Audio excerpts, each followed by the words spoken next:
1 Samuel chapitre 14. Un jour, Jonathan, fils de Saül, dit au jeune homme qui portait ses armes, « Viens, et poussons jusqu'au poste des Philistins qui est là de l'autre côté. » Et il n'en dit rien à son père. Saül se tenait à l'extrémité de Gibéa, sous le grenadier de Migron, et le peuple qui était avec lui formait environ 600 hommes. Achija, fils d'Achitub, frère d'Icabo, fils de Phiné, fils d'Éli, sacrificateur de l'Éternel à Silo, portait l'éphod. Le peuple ne savait pas que Jonathan s'en fût allé. Entre les passages par lesquels Jonathan cherchait à arriver au poste des Philistins, il y avait une dent de rocher d'un côté et une dent de rocher de l'autre côté, l'une portant le nom de Botsé et l'autre celui de Séné. L'une de ces dents est au nord vis-à-vis de Micmash, et l'autre au midi vis-à-vis de Géba. Jonathan dit au jeune homme qui portait ses armes, « Viens, et poussons jusqu'au poste de ces incirconcis. Peut-être l'Éternel agira-t-il pour nous, car rien n'empêche l'Éternel de sauver au moyen d'un petit nombre comme d'un grand nombre. » Celui qui portait ses armes lui répondit, « Fais tout ce que tu as dans le cœur, n'écoute que ton sentiment, me voici avec toi prêt à te suivre. » Eh bien, dit Jonathan, allons à ces gens et montrons-nous à eux. S'ils nous disent, arrêtez, jusqu'à ce que nous venions à vous. Nous resterons en place, et nous ne monterons point vers eux. Mais s'ils disent, montez vers nous. Nous monterons, car l'Éternel les livre entre nos mains. C'est là ce qui nous servira de signe. Ils se montrèrent tous deux au poste des Philistins, et les Philistins dirent, voici les Hébreux qui sortent des trous où ils se sont cachés. Et les hommes du poste s'adressèrent ainsi à Jonathan et à celui qui portait ses armes, montez vers nous, et nous vous ferons savoir quelque chose. Jonathan dit à celui qui portait ses armes, monte après moi, car l'Éternel les livre entre les mains d'Israël. Et Jonathan monta en s'aidant des mains et des pieds, et celui qui portait ses armes le suivit. Les Philistins tombèrent devant Jonathan, et celui qui portait ses armes donnait la mort derrière lui. Dans cette première défaite, Jonathan et celui qui portait ses armes tuèrent une vingtaine d'hommes, sur l'espace d'environ la moitié d'un arpent de terre. L'effroi se répandit au camp, dans la contrée et parmi tout le peuple, le poste et ceux qui ravageaient furent également saisis de peur, le pays fut dans l'épouvante. C'était comme une terreur de Dieu. Les sentinelles de Saül, qui étaient à Gibéa de Benjamin, virent que la multitude se dispersait et allait de côté et d'autre. Alors Saül dit au peuple qui était avec lui, « Comptez, je vous prie, et voyez qui s'en est allé du milieu de nous. » Ils comptèrent, et voici, il manquait Jonathan et celui qui portait ses armes. Et Saül dit à Achija, « Fais approcher l'arche de Dieu. » Car en ce temps l'arche de Dieu était avec les enfants d'Israël. Pendant que Saül parlait aux sacrificateurs, le tumulte dans le camp des Philistins allait toujours croissant, et Saül dit aux sacrificateurs, « Retire ta main. » Puis Saül et tout le peuple qui était avec lui se rassemblèrent, et ils s'avancèrent jusqu'au lieu du combat, et voici, les Philistins tournèrent l'épée les uns contre les autres, et la confusion était extrême. Il y avait parmi les Philistins, comme auparavant, des Hébreux qui étaient montés avec eux dans le camp, où ils se trouvaient disséminés, et ils se joignirent à ceux d'Israël qui étaient avec Saül et Jonathan. Tous les hommes d'Israël qui s'étaient cachés dans la montagne d'Éphraïm, apprenant que les Philistins fuyaient, se mirent aussi à les poursuivre dans la bataille. L'Éternel délivra Israël ce jour-là, et le combat se prolongea jusqu'au-delà de Beth-Aven. La journée fut fatigante pour les hommes d'Israël.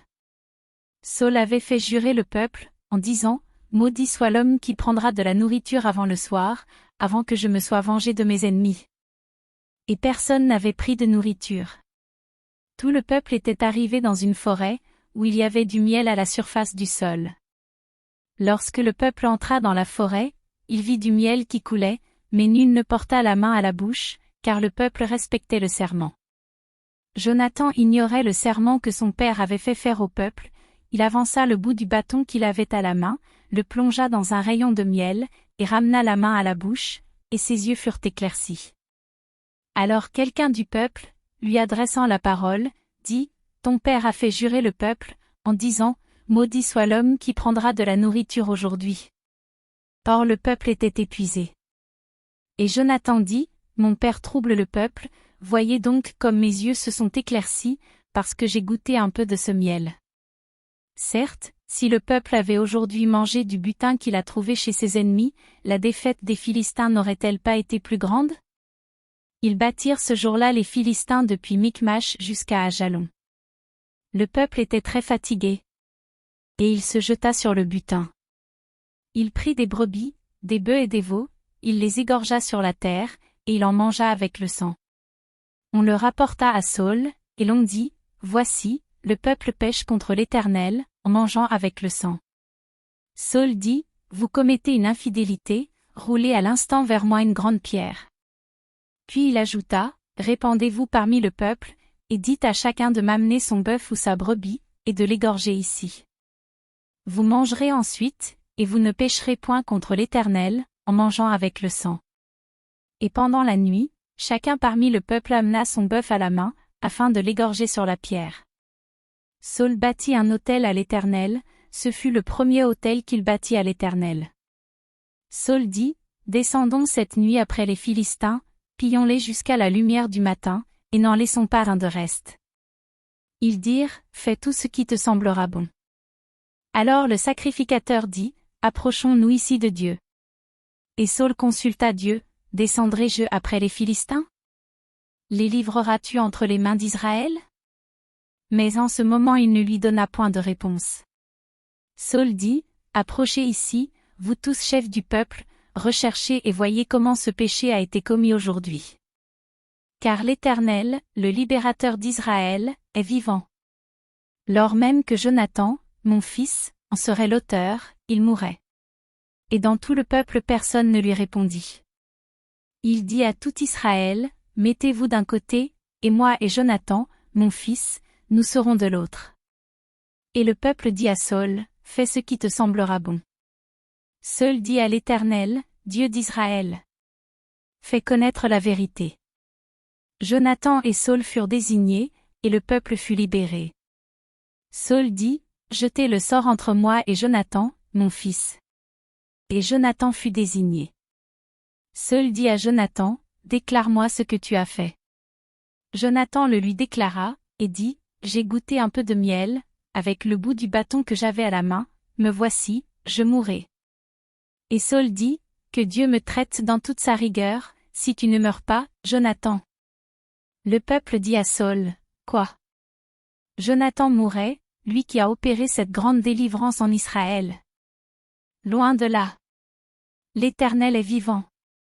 Il ne tombera pas à terre un cheveu de sa tête, car c'est avec Dieu qu'il a agi dans cette journée. » Ainsi le peuple sauva Jonathan, et il ne mourut point.